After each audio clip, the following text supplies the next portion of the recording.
So we've been following this extraordinary journey of Abraham from when God first called him to step out in faith, not knowing where he was going. He stepped out into the unknown, and his life began with a fearful kind of faith, relying on human schemes, if you remember. For example, he lied about Sarah being his sister. He's taken these tentative steps at first. Even sometimes he's taken some missteps as well along the way. But I hope you've been invested in this story, it's been unfolding so far, just as I've been. Because now in Genesis 23 and 24, we come to a turning point in the story. Because here, firstly, we see a moment of transformation. You will see that Abraham is no longer hesitant, tentative in his faith, but there is a bold, insistent, and he's unwavering in his faith. And then we also see a moment of extraordinary torch passing as well. It's time for Isaac, the next generation, to now carry forth the promise that was given to Abraham and to his seed.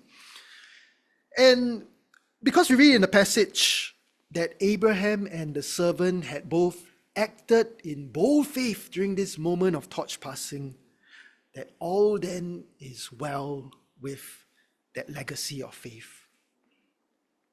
So we want to see, how did Abraham go from an ordinary tentative faith to a bold and extraordinary and victorious kind of faith? And you ask yourself, how can I too go from that ordinary to the extraordinary faith? How can I also walk boldly in God's promise? Brothers and sisters, do you want that kind of extraordinary faith? Because I believe today's passage tells us that the answer lies in treasuring God's promise.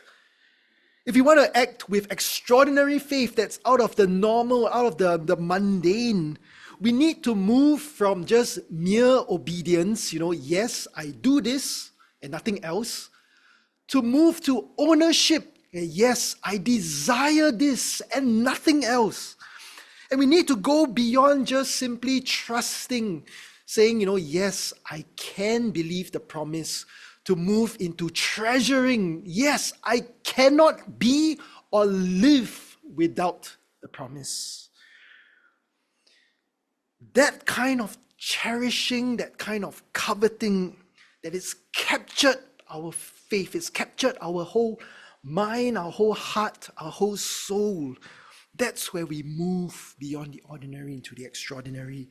And so in these chapters today, I believe that we see three acts of Abraham and the servant in treasuring God's promise and how it demonstrated extraordinary faith.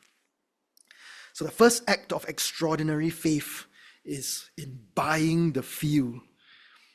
Abraham, we see, was willing to buy the field at an extraordinary price.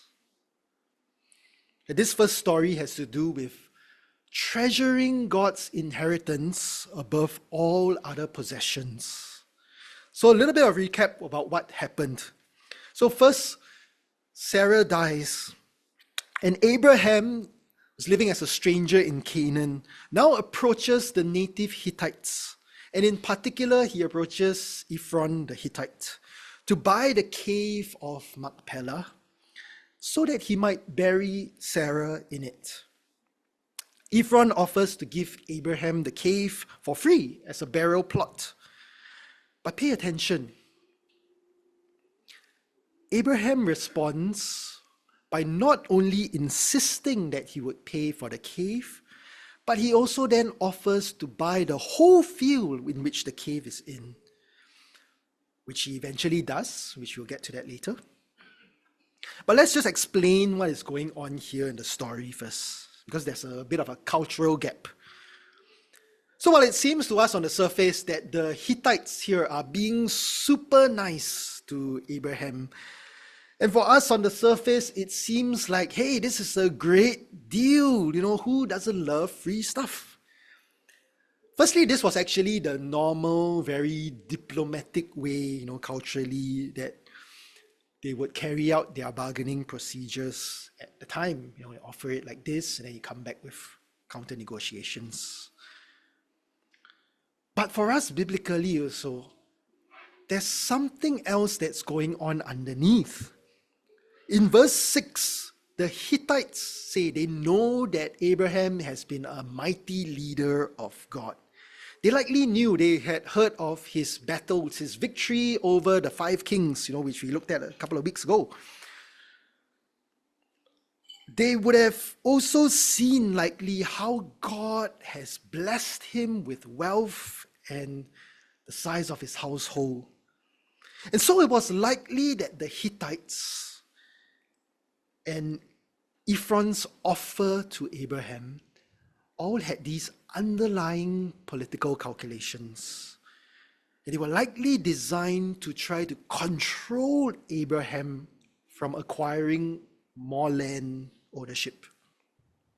So Ephron's free offer was a way to keep Abraham in his debt, to keep the Hittites in control of their own land, and to limit Abraham's possession of the whole land. It was as if they were saying that, okay, this portion is allocated to you by us, this cave within this field owned by Ephron, we've given it to you just for this, for the designated purpose of burial use only. But the first thing that we see here, the first lesson spiritually, is that Abraham refuses to compromise. He refuses to settle for anything less. This is the first picture of a faith that treasures God's promise. So the Hittites deflecting and trying to control Abraham and trying to limit his acquisition of the land is trying to limit him to acquiring God's promise. The Hittites deflecting is like the world today. The world will try to flatter you and to entice you with an offer that looks attractive, but it's actually a cheap substitute. And you say, how can you tell? Well, there's only one way to tell. And it's when you compare whatever offer of the world, compare it against the light of God's promise. It's when you compare a counterfeit jewel against the real thing, then you know what is real treasure. Of course, if it's by itself, if all your life the fake is all that you've known, then of course, you say it's good enough. And how many Christians today are living their lives this way and saying that? Brothers and sisters, the world will tell you today that it's fine, you can be a Christian, I'll allow you that. You can go to church, I'll give you that for free. Hey, I'll even throw in some of our guys, you can have Justin Bieber, you can have Kanye, you can have some of this pop culture coolness. But don't you step out of your designated box. And don't you preach repentance to me. Don't you live like salt and light, and don't you take any of our ground, You stay in the burial grounds with your dead, and you can have a nice life there. And how many Christians today jump and take that deal? And ironically, having reached the promised land, they forget God's promise, they forget God's purpose for them, and they play along and have that mundane life. And what's left then of their faith, of their promised land, is just a gravestone memorial to once living faith. A faith in the past. Yay! We commemorate our heritage. But they never go on to pass that legacy of faith to the next generation, to any servants of their household, to any Isaacs. They have a heritage of faith, but no inheritance. Brothers and sisters, do you want to be a church like this? So Abraham instead all the more acts boldly and decisively, and he tells Ephron, no, I will buy not only the cave, but I will buy the field. Ephron, of course, then he acts like a smarmy salesman, like, my friend, please. Okay, men love standing like us, what is money? Money is no object between us, And then he gives Abraham a likely highly overpriced value, 400 shekels of silver. In comparison, in some other places in the Bible, Jeremiah buys a field for only 17 shekels of silver. But however, there's the extraordinary thing. Abraham doesn't hesitate, but he calls Ephron's bluff. And in verse 16, it specifies that he weighed out the silver that Ephron had named in the hearing of the Hittites, meaning in the presence of all these other Hittites, in the presence of all the other witnesses. Ephron now couldn't back out of the price that he had stated. And here's the main motivation why Abraham refused to compromise and refused to accept this small bit of land for free, for short-term gain, and for that limited purpose. But he acted all the more in bold faith to acquire the land. It's because of this. Because Abraham had come to treasure God's inheritance. Abraham knew that God had promised him the whole land, to him and to his descendants for eternity. He wasn't going to give it up for anything else. He wasn't going to settle for anything less. He wasn't going to let others push him around and push him out from taking hold of the promise. For him, for Sarah, for any of his loved ones. And so Abraham's actions actually recall Jesus' parable of the hidden treasure. Jesus said in Matthew 13 verse 44, that the kingdom of heaven is like a treasure that was hidden in a field, and which a man found and he covered up. And then in his joy, what does he do? He goes and he sells everything that he has and he buys that field. Abraham buys that field at whatever cost. It wasn't about the trees, it wasn't about the cave, it wasn't about the field or anything else. It was simply that Abraham cherished God's promise to him. So much so that the riches, all the riches of the world meant nothing to Abraham. They couldn't compare to the surpassing worth that he was willing to lay hold of it at no matter what the cost, for himself, for Sarah, for his generations to come. And the beautiful thing, of course, is that from this act of faith for Abraham, that after that, his subsequent generations, not only Sarah, but I believe it's spiritually symbolic as well, that Abraham, Isaac, Jacob, the rest of the patriarchs, they were all laid to rest there. The promise had been secured for generations. So Ephron may have boasted to the world that he got a great deal out of this sucker. But Ephron failed to see its true value. And sadly, of course, there are many Christians who also remain content to live according to the world's terms and the world's valuation, who enjoy temporary benefits, but never take hold of God's promise. There are so many Christians that are not seeing and valuing and treasuring God's inheritance for them. Brothers and sisters, do you want this kind of faith that takes hold of God's promises? Then you have to ask ourselves, have we come to treasure God's inheritance just like Abraham did? Have you come to hold it in your vision as if it's right before you, that all the other things of this earth grow strangely dim? That you know that a moment's pleasure and whatever the world's empty promises cannot substitute for this eternal inheritance? That you determine doggedly that I'm going to shut up all the other voices outside that say, come friend, what is a little bit of sin between us? And you say, get behind me, Satan. Why should I settle to receive just a little bit part in this world when God has promised me the whole land?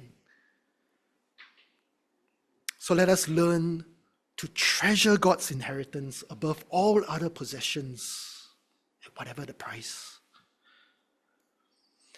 The second act of extraordinary faith is in the servant repeating the story.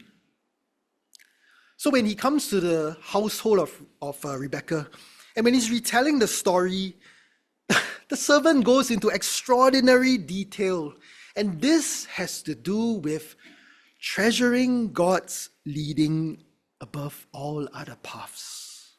So again, let's recap a little bit.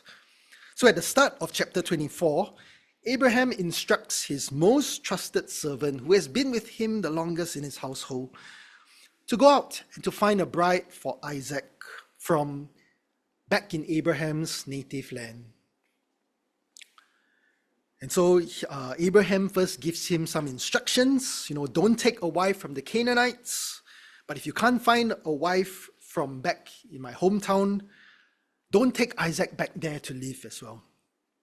And then he makes the servant swear an oath to do exactly as he has been instructed.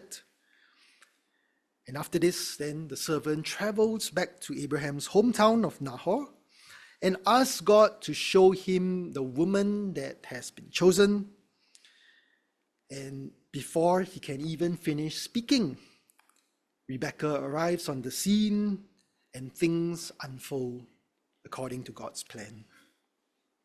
And then in verse 33, when he's brought into the household of Rebekah and food is served, the servant says this extraordinary thing. He says that he cannot eat until he has made sure that he has completed his commission from his master. And so then he goes to retell in detail all the details of his story. So verse 37 to 38 recalls verse 3 to 4 about Abraham's instructions and the oath. Verse 39 to 41, he tells about verse 5 to verse 8, his concerns, and then Abraham's response, do this, and you'll be free of your oath. In verse 42 to 44, he retells verse 12 to 14. He tells about how he has prayed to God and what happened. Verse 45 to 47 recall 15 to 22, the events with Rebekah. And then verse 48 even recalls verse 26, that he bowed and worshipped the Lord and that the Lord had guided him in the right way. And I always found this funny when I read it. Do you think the same thing? Why does he repeat? Have you ever wondered, when you read this, why does this guy repeat everything again, almost word for word? We know the story, Why doesn't the Bible writer just summarize and say that, he couldn't eat, he told them his business, and they said, yes, okay, we get it. One verse. The first time I preached this chapter years ago, I titled it, Life Lessons of a Long-Winded Man. Because this is actually the longest recorded speech by a slave in the whole Old Testament. But here is why he retells everything in detail. It's because the servant knew for certain that it is God and God alone who leads all the way in every single detail. He has learned, together with Abraham, to treasure every detail, to cherish and to recognize every single moment as having God's hand in it. And this is why when it happens, in the end, when it happens before him, what he has expected and known God to lead all the way, his response is to bow and to worship the Lord.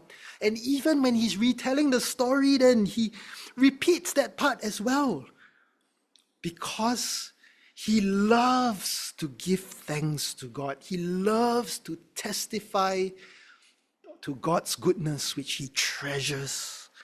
In fact, that old hymn could have been written about this guy, that hymn that goes, I love to tell the story.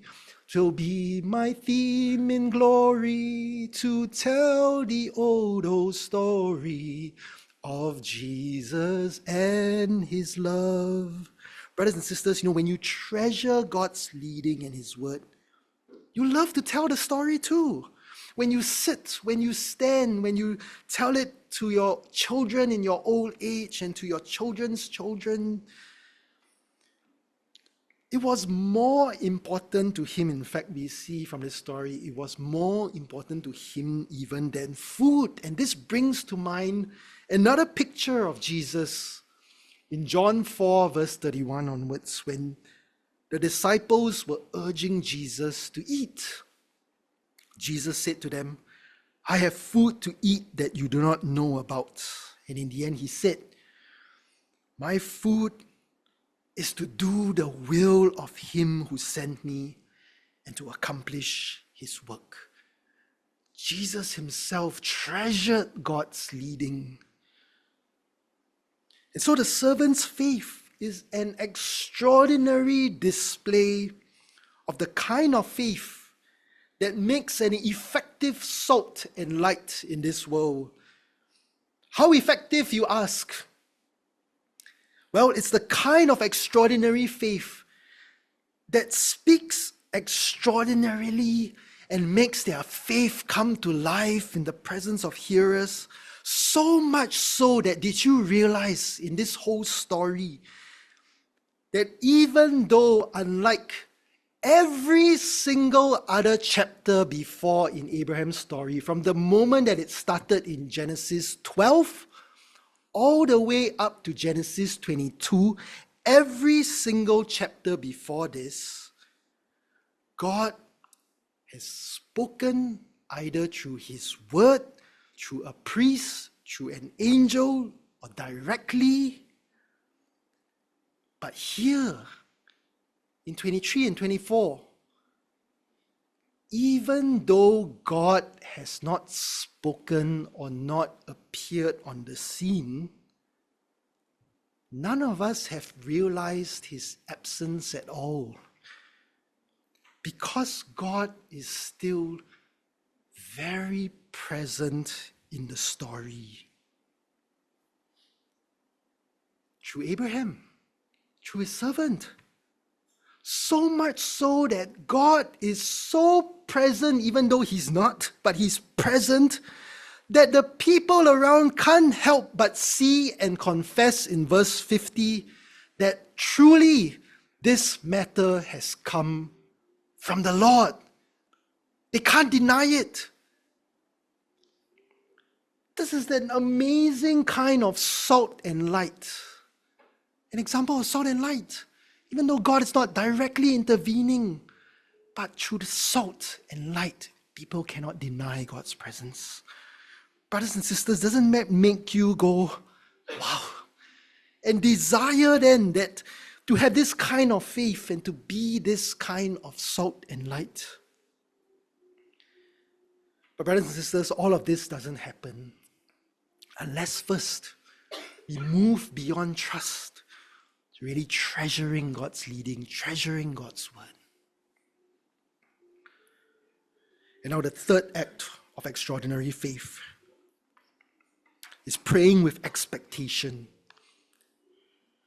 So when given this great task, the servant prays an extraordinary prayer. This has to do with the servant treasuring God's faithfulness above all other provisions. So one final quick recap from verse 11.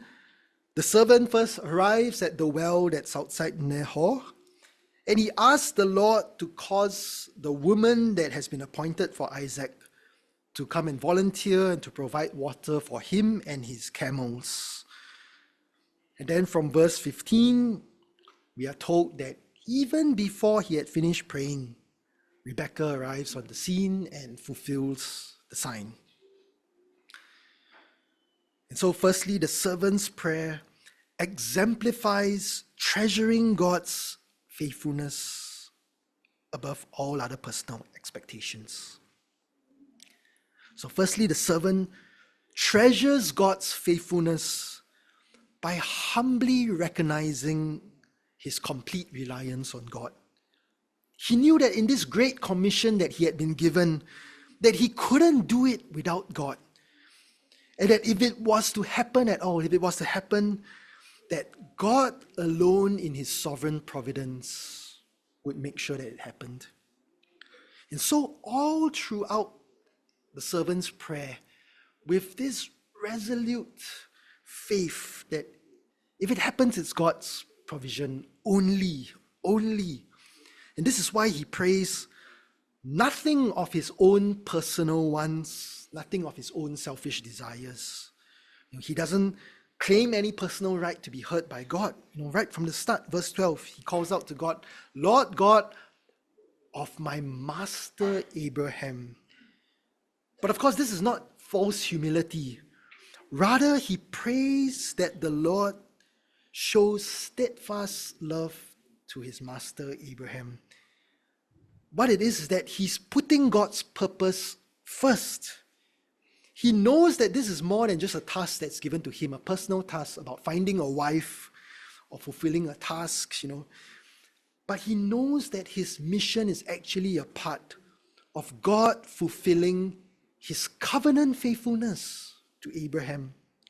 He knows it's part of this. If Isaac doesn't get a wife, then God's blessings don't come true. There is no descendants through which Abraham becomes a great nation. And therefore, the blessings to the world, God's covenant love doesn't go out to the rest of the world. And then finally, he prays in that context then. He prays, in our English translation, it says he prays, please grant me success. But in the Hebrew, very beautifully, it reads, make it happen for me. So this was a prayer of extraordinary faith. We know from verse 15 that all these things happened before he had finished speaking. We know then that it's not a case of him manipulating God, to do something, because God acted according to his will even before the end of the prayer. And we know, of course, this was not some tentative guessing kind of prayer, tikam, if this happens, then maybe that. But we know from verse 7 that the servant was told beforehand by God. He was told by Abraham of God's will, what God had spoken, what God had sworn to Abraham, and he's told that God would send his angel to accomplish whatever that God has appointed. And then thirdly, of course, we know, for those who might have this question in mind, that this was not a putting out of the fleece to test God, like Gideon did, if you remember the story of Gideon in Judges. Putting out a fleece is not faith, because it's not praying according to God's will. Putting out a fleece is used by double-minded people, just as Gideon was, to test God into making up their mind for them. God, if you do this, then I will do that, then I will go.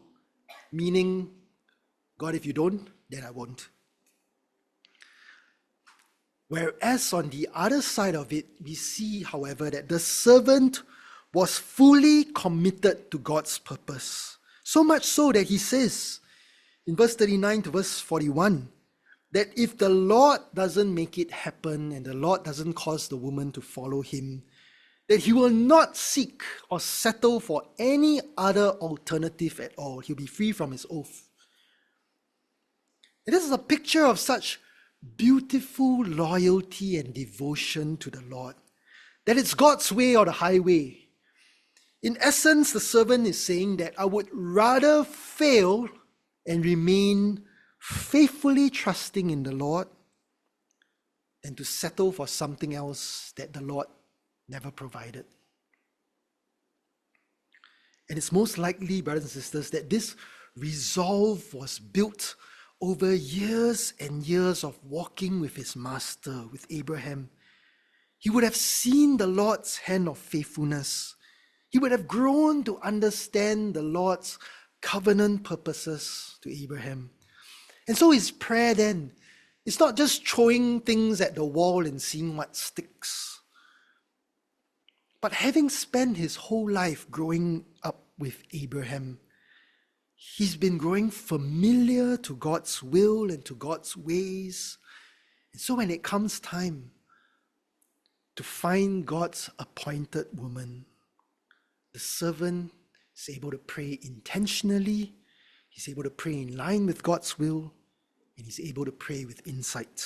You know, brothers and sisters, we cannot say that God doesn't answer my prayers, or God doesn't guide me, or we can't say even that miracles don't happen today if we haven't first treasured reading his word, we haven't treasured learning God's ways, we haven't treasured obeying his commands, and then we turn around and blame God and say that, no, God, you never answered our fleece.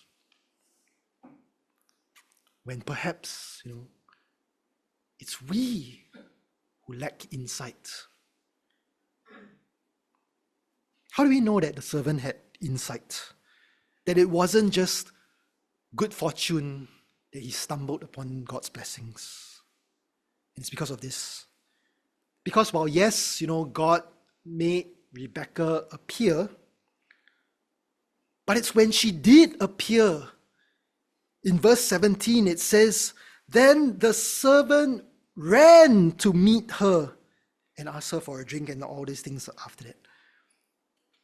Brothers and sisters, it's sobering to think, isn't it, that sometimes, God may have already guided us and already have made things happen, but just that we didn't see it or we didn't catch it. Because, we've been perhaps not treasuring his word. We've been praying these unbelieving, double-minded prayers. We didn't take God's faithfulness seriously. Could it be that the problem is not with God, but it's with us? And brothers and sisters, if your spiritual life seems stale, skeptical, things don't seem to happen for you, ask yourself, how much do I treasure God's faithfulness? How much do I treasure it and expect it? Or have I rather just simply been living and relying on myself and being content to do so? Church, God the Father is still seeking servants for his Son's bride today. Now more than ever, extraordinary faith is needed in these extraordinary times that we're living in.